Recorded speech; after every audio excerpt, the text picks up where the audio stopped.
Imagine this. It's June 17, 1994. America is glued to their TVs, hearts pounding as a white Ford Bronco weaves through traffic at a slow pace, chased by dozens of cop cars but going nowhere fast. And who was inside? O.J. Simpson, NFL legend turned Hollywood icon, holding what police later say was a gun to his own head. This isn't a movie. This is the start of the wildest manhunt in U.S. history. All because two people were brutally stabbed to death the night before. What drove a man like O.J., beloved by millions, to flee like a fugitive? And did he really do it? Stick around because in this deep dive, you'll uncover the forensic twists, racial divides and courtroom bombshells that turn this case into the trial of the century. By the end, you'll see why, even 30 years later, it still haunts us, and why some questions about that bloody night might never be answered. Welcome back to the True Crime Report Cold Cases, where we revisit the unsolved mysteries and infamous verdicts that keep us up at night. Today we're tackling a case that's anything but cold, yet feels frozen in time. The people of the state of California versus Orenthal James Simpson. The central question: did O.J. Simpson savagely murder his ex-wife, Nicole Brown Simpson, and her friend Ron Goldman outside her LA condo on June 12, 1994? Prosecutors said yes, pointing to a trail of blood, DNA matches, and a history of abuse. But Simpson's dream team of lawyers screamed frame job, exposing LAPD racism and sloppy forensics. This wasn't just a whodunit. It was a nationwide reckoning on race, celebrity, and justice. And as we'll break down piece by piece, the truth might depend on who you ask. Let's rewind to that fateful night.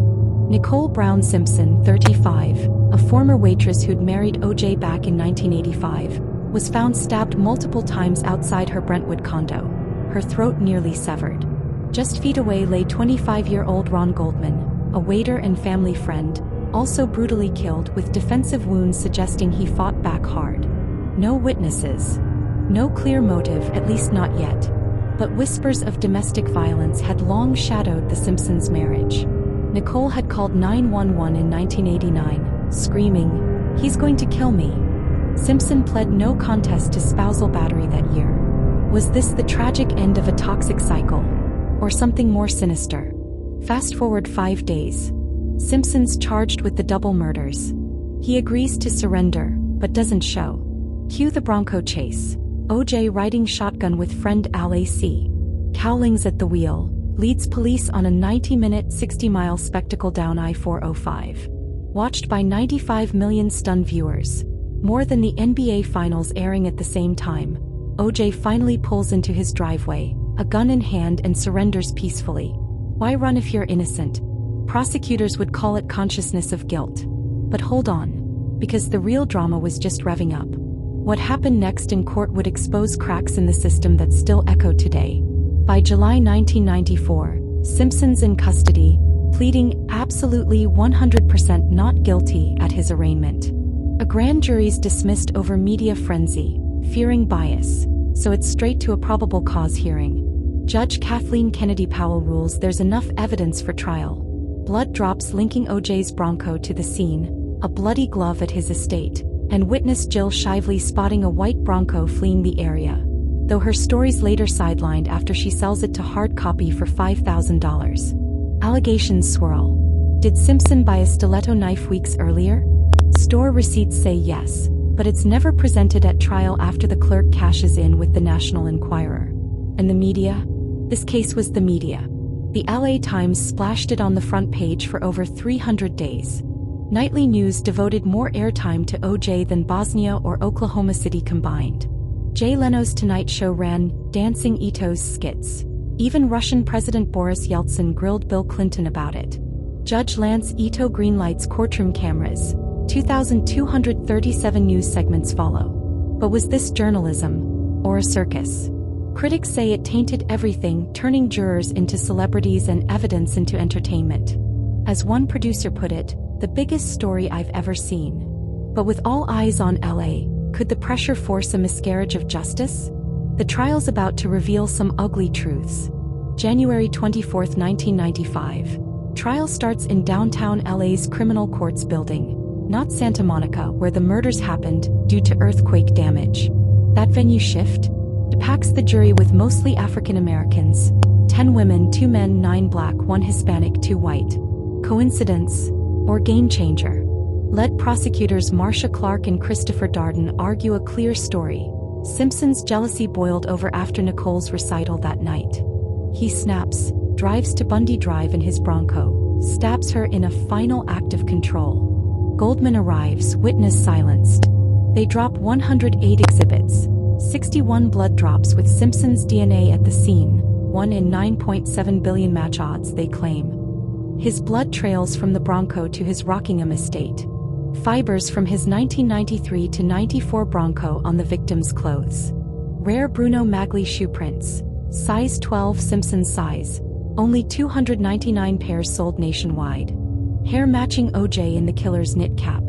And socks in his bedroom soaked in Nicole's blood. 1 in 6.8 billion odds. Witnesses like limo driver Alan Park place OJ missing for that crucial 78-minute window. Even Kato Kalin, OJ's house guest, hears thumps in the night. Domestic violence seals it, or so they think. Denise Brown testifies to beatings. 911 tapes play Nicole's terror. But here's the twist. After juror drama, they drop most of it mid-trial. Jurors later call it a waste of time. Was the jury unmoved? Or was something bigger at play? Because now it's the defense's turn, and they're about to flip the script. Enter the dream team. Johnny Cochran takes the reins from Robert Shapiro with F. Lee Bailey, Alan Dershowitz, and DNA expert Barry Scheck backing him. Their strategy? If it doesn't fit, you must acquit. They don't deny the murders, just shred the evidence. LAPD criminalist Dennis Fung admits sloppy collection. Gloves unchanged between samples, evidence in hot vans for hours. Scheck grills him for 8 days, claiming contamination wiped out the real killer's DNA. EDTA traces in blood drops? The defense alleges it's from planted police files, though FBI tests later debunk high levels as normal in unpreserved blood. Timeline tweaks. Expert Michael Baden suggests murders at 11 p.m., when OJ might have an alibi. And the shoe prints? Ridiculous to think a killer wore the wrong size, Bailey quips. But the bombshell? Mark Furman, the cop who found the Rockingham glove. Tapes surface. Him dropping the N-word 41 times, bragging about framing suspects. He pleads the fifth on planting evidence. Racism? The defense screams conspiracy. Furman as the personification of evil. Then on June 15, 1995, Darden has OJ try on the gloves. Over latex ones no less. They don't fit. OJ grimaces, too tight. Cochran pounces, bloody leather shrinks 15% in moisture. A glove maker testifies. The courtroom erupts. Was it theater or reasonable doubt? 4 hours of deliberation later, after 134 days, on October 3, 1995, the jury delivers a not guilty verdict. Gasps. Cheers in black communities. Fury elsewhere. 100 million watch. Lionel Cryer, juror number 9, flashes a black power fist. Payback for Rodney King? Some jurors later hint yes. But did America just witness justice? Or a nullification? The acquittal divides a nation. Polls show that 75% of white Americans believed in Simpson's guilt, 70% of black Americans in his innocence. A racial gap that fueled Prop 209, ending California's affirmative action. No retrial. Double jeopardy protects OJ. But in the 1997 civil suit, a Santa Monica jury flips the verdict. Simpson is found liable for the wrongful deaths.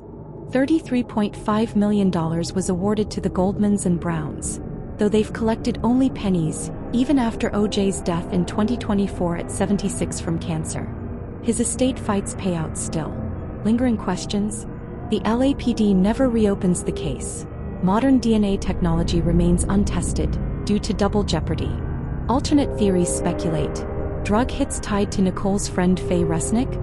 Serial killer Glenn Rogers, claiming OJ hired him? Or son Jason as suspect?